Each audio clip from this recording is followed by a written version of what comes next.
Do you want to know the best order to teach sounds? Come on, let's take a look.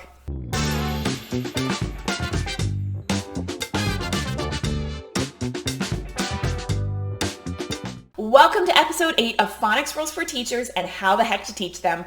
I'm Martha, and this week we are going to be talking about the best order to teach letter sound. That's right, I'm going to be sharing the secret with you to creating the best scope and sequence. You might be wondering, is there one correct order to teach letter sounds? Is there one best phonics scope and sequence that you should be following in your classroom? Well, I'm here to tell you today, the answer is no.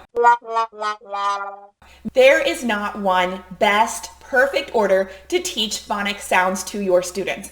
However, there are some principles that you can follow so your students are successful. Today we're going to take a look at some of the things to keep in mind when you're developing a phonics scope and sequence and why the order you teach sounds does matter. But rest assured, there isn't one single perfect way to teach phonics sounds. As long as you are following a logical sequence when you are teaching phonics sounds with your students, it will help them grow with their decoding and their encoding skills. While there isn't one perfect way to teach sounds to your students, there are 4 principles to keep in mind when you are developing a scope and sequence for your classroom or for your school. Number 1, the sounds that you teach should progress from simpler sounds to more complex sounds. Just like we don't start our kindergartners learning algebra, when we're teaching phonics sounds, you're going to start with the more simple sounds. Number 2, the sound should progress from more common to less common. While EY, for example, can spell that long A sound, it's only used in a small percentage of words. The goal with following a logical scope and sequence is to get our students applying their knowledge so that they are able to read and write. This is why we start with simple and more common sounds and then move to more complex sounds or sounds that are less common. Number 3, the scope and sequence should be consistent across grade levels. Developing a scope and sequence should be a school-wide initiative.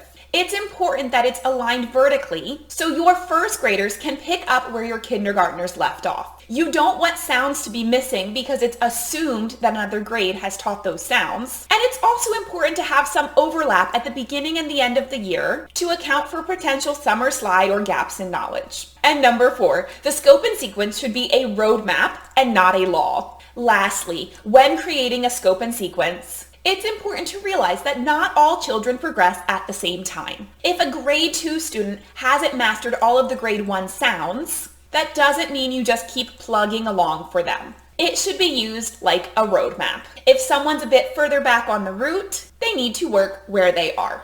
Now let's take a look at what order should a strong scope and sequence follow. While the exact order of many scope and sequences vary a bit, there are some guiding principles that most scope and sequences follow that make a scope and sequence strong. And that is that, again, we start with the simpler and more common sounds and work towards the more complex and less common sounds.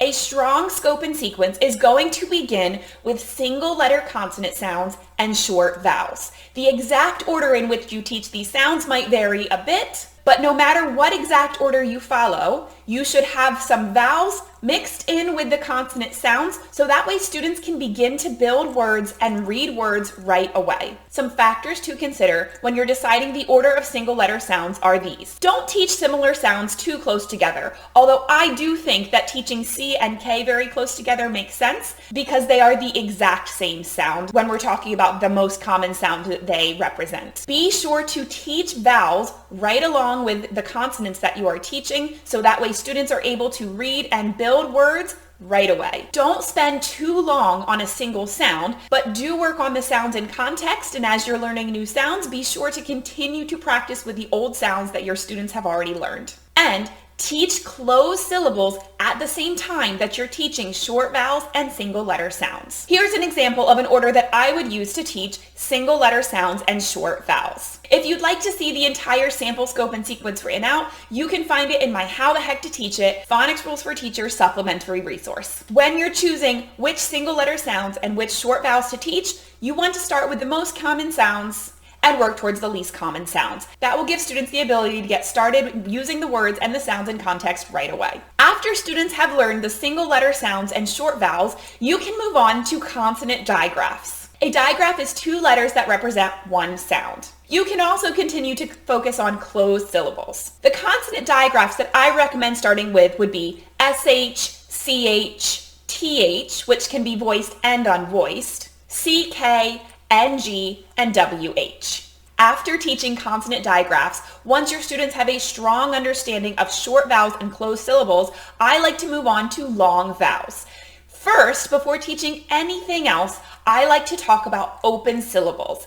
Open syllables are a great way to introduce long vowels because they connect very well with closed syllables. I've already spoken a little bit about open and closed syllables in previous videos, so you can check those out. I will also be talking really deeply into how to teach closed syllables and open syllables in future episodes. After you've taught open syllables, you can move on to the silent E spelling pattern. Most of the time, the silent E spelling pattern produces a long vowel sound. At the same time as you're teaching these spelling patterns, A silent E, I silent E, O silent E, and so on, you can also talk about the other jobs of silent E.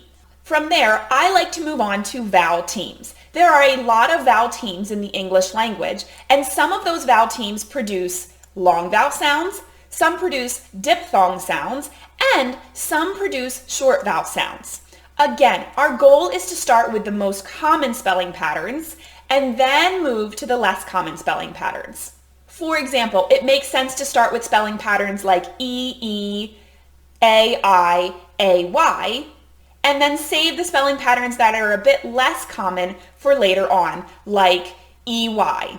Here's an example of the order that I would teach the vowel teams. Again, you can see this completely written out on the supplementary resource.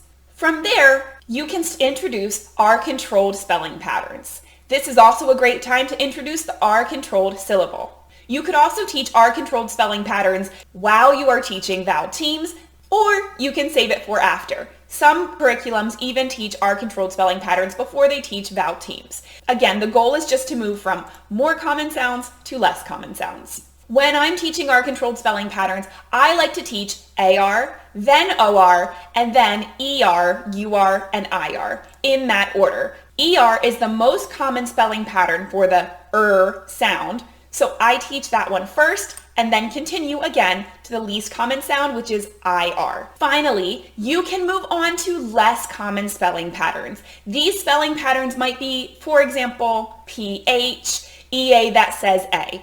Some of these spelling patterns might be spelling patterns that you've already taught, but you're going to teach other sounds that those spelling patterns can represent. Again, the goal here is to go from the most common and simplest sounds to the less common and more complex sounds. Once students have a good understanding of most of the spelling patterns in the English language, you might be wondering, where do we go from here? What do we do with our second graders and our third graders and beyond?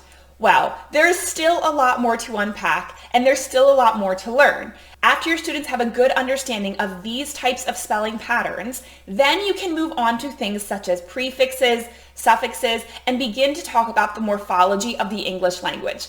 But that's a video for another time. Now I hope you feel confident to create a phonics scope and sequence for your classroom or your school, going from the most common patterns and the simplest patterns to the least common patterns and the more complex patterns. If you would like to get an example scope and sequence and more resources to go along with phonics rules for teachers and how the heck to teach them, check out my How the Heck to Teach It resource, which is available at the link in the description. Don't forget to like and subscribe, and if you have any comments or questions about what you learned today, please drop them below. Thank you so much for joining me for this week's episode of Phonics Rules for Teachers and How the Heck to Teach Them. I'm Martha Moore. See you next time.